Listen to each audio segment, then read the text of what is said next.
ಕೇಂದ್ರ ಸರ್ಕಾರ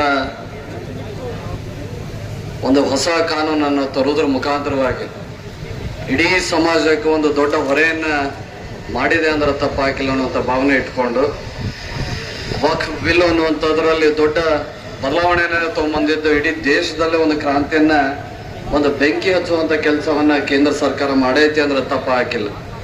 ಆ ನಿಟ್ಟಿನ ಒಳಗ ಇಡೀ ನಮ್ಮ ಜಿಲ್ಲೆಯಿಂದ ಇಡೀ ನಮ್ಮ ಸಮಾಜದ ಬಾಂಧವರು ಏನು ಇಲ್ಲಿ ಕೂಡ್ಕೊಂಡಿವಿ ಅದು ನಿಮ್ಮ ಒಂದು ಹೋರಾಟ ಅಷ್ಟೇ ಅಲ್ಲದೇನೆ ಆ ಹೋರಾಟದಲ್ಲಿ ಸ್ವತಃ ನಮ್ಮ ಇಡೀ ಮುಖಂಡರು, ನಮ್ಮ ಜಿಲ್ಲೆ ಮುಖಂಡರ ಜೊತೆಗೆ ನಾವು ನಿಂತುಕೊಂಡು ನಮ್ಮ ಘನವೆತ್ತ ಮುಖ್ಯಮಂತ್ರಿಗಳಂತ ಸಿದ್ದರಾಮಯ್ಯ ಸಾಹೇಬರು ಮತ್ತು ಉಪಮುಖ್ಯಮಂತ್ರಿಗಳಂತ DK ಶಿವಕುಮಾರ್ ಸಾಹೇಬರ ಮುಖಾಂತರವಾಗಿ ಇಡೀ ಸರ್ಕಾರದ ಎಲ್ಲ ಘನವೆತ್ತ ಮಂತ್ರಿಯವರ ಒಂದು RB ತಿಮ್ಮಾಪುರ ಸಾಹೇಬರವರ ಒಂದು ಘನ ಉಪಸ್ಥಿತಿ ಒಳಗಡೆ ನಾವು ಅವರಿಗೆ ಮನವಿ ಕೊಡೋದ್ರ ಜೊತೆಗೆ ಈ ಕಾನೂನಲ್ಲಿ ಬದಲಾವಣೆಗಳನ್ನು ತರಕ್ಕೆ ನಾವು ಸ್ವತಃ ಹಕ್ಕು ಒತ್ತಾಯನ್ನ ಮಾಡ್ತೀವಿ ಅನ್ನುವಂಥ ಮಾತನ್ನ ಈ ಸಂದರ್ಭದಾಗ ಹೇಳಿ, ಇಡೀ ಮುಸ್ಲಿಂ ಸಮಾಜದವರು ಇದು ಕಾನೂನು ಎಲ್ಲೋ ಒಂದು ಕಡೆ ಬಹಳ ಅಡಕುಗಳನ್ನ ಕಾಣುತ್ತೆ.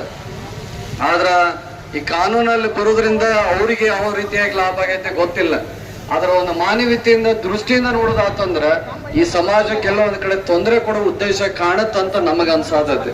ಹಾಗಾಗಿ ಅದಕ್ಕೆ ಅವಕಾಶ ನಾವ್ ಯಾರು ಕೊಡೋದಿಲ್ಲ ಅನ್ನುವಂತ ಮಾತನ್ನ ಈ ಸಂದರ್ಭದಲ್ಲಿ ವ್ಯಕ್ತ ಮಾಡಿ, ಮತ್ತೆ ಇನ್ನು ಉಳಿದಂತ ಎಲ್ಲ ಅಭಿಮಾನಿಯವರು ಸಹ ಮಾತಾಡುವಂತ ವಿಚಾರವಾಗಿ ಇಟ್ಕೊಂಡು ನಾವು ಯಾವತ್ತು ಇಡೀ ನಮ್ಮ ಪಕ್ಷ ಮತ್ತು ನಮ್ಮ ಇಡೀ ನಮ್ಮ ಜಿಲ್ಲೆಯ ಮುಖಂಡರು ಇಡೀ ನಮ್ಮ ಸಮಾಜ ಬಾಂಧವರ ಜೊತೆ ಇರ್ತೀವಿ ಅಂತ ಮತ್ತೊಮ್ಮೆ ವ್ಯಕ್ತ ಮಾಡಿ ನನ್ನ ಮಾತಿಗೆ ವಿರಾಮ ಮಾಡ್ತೇನೆ. ನಮಸ್ಕಾರ.